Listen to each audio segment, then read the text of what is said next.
Armstrong. ரொம்ப நாளைக்கு அப்புறம் நான் ஒரு அரசியல் மேடைக்கு வரேன். நான் உண்மை இருந்தால் வருவேன், எவனை பற்றியும் பயப்பட மாட்டேன். நீதி இருந்தால் வருவேன், நேர்மை இருந்தால் வருவேன்.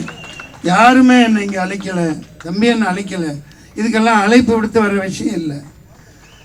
அந்த மிகப்பெரிய மரணத்தை நிகழ்த்தியதுக்கப்புறம் நடந்ததுக்கப்புறம் நான் போக முடியல.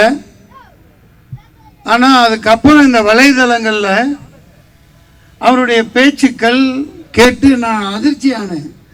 இப்படி ஒரு மாபெரும் தலைவன, ஒரு புரட்சியாளன, ஒரு டாக்டர் பீம்ராவ் அம்பேத்கர் அவர்களின் கருத்தியலை,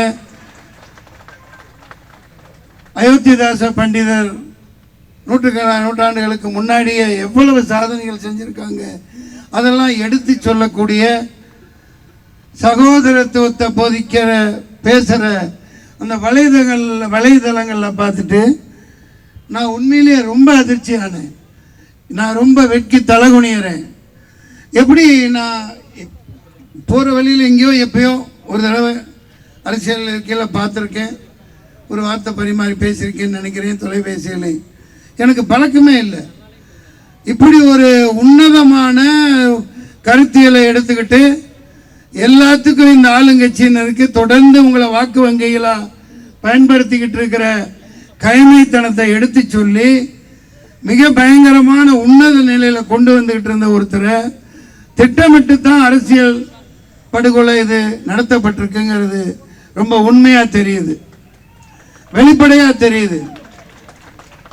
நான் ரொம்ப என்ன பேசுறதுன்னு எனக்கு தெரியல. அப்படி ஒரு சிறந்த மாமனிதராக அங்கே பாருங்கள், அந்த ஃபோட்டோவில் பாருங்கள், அப்படியே ஒரு பச்சை குழந்தை மாதிரி சிரிச்சுக்கிட்டு ரொம்ப ஒரு அழகு.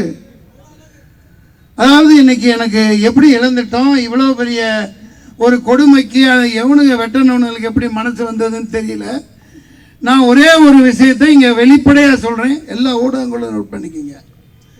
அவர் கொலைபாதகங்களில் சில தப்பான இதில் ஈடுபட்டவராக இருந்திருந்தா இயக்க சார்பாக இயக்கத்தை வளர்க்குறதுக்காக எப்போவுமே தோழர்கள் இருந்திருக்கலாம்.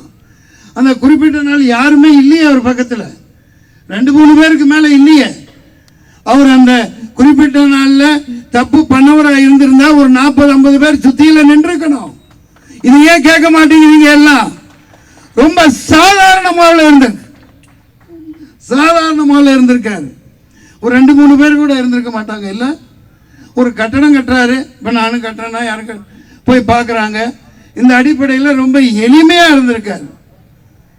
இது குற்ற வழக்குகளில் தொடர்புடைய பல இந்த அதிகாரிகள் தினமும் தொடர்பு வச்சிருக்கிறவங்களுக்கு, உளவுத்துறைன்னு சொல்லப்படுறவங்களுக்கு நிச்சயமாக சத்தியமாக தெரியாமல் இருந்திருக்க வாய்ப்பு இல்லை.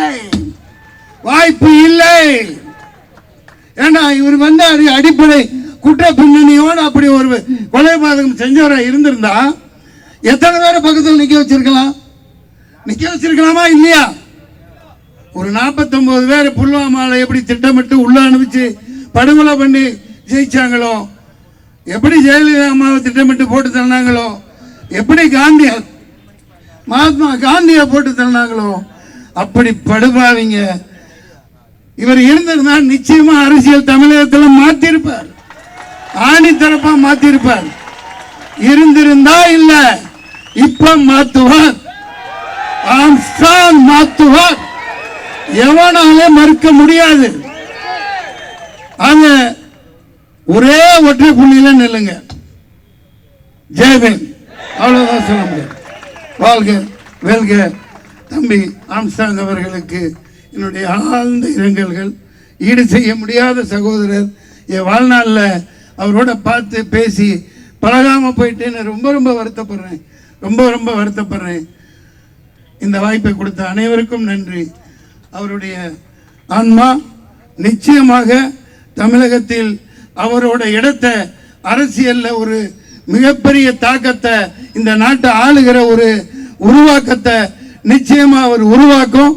அதுதான் நீங்க எல்லாம் அவருக்கு சேர்ந்து செய்யற நன்றி கடனா இருக்கும். நன்றி, வணக்கம், ஜெயபீம்.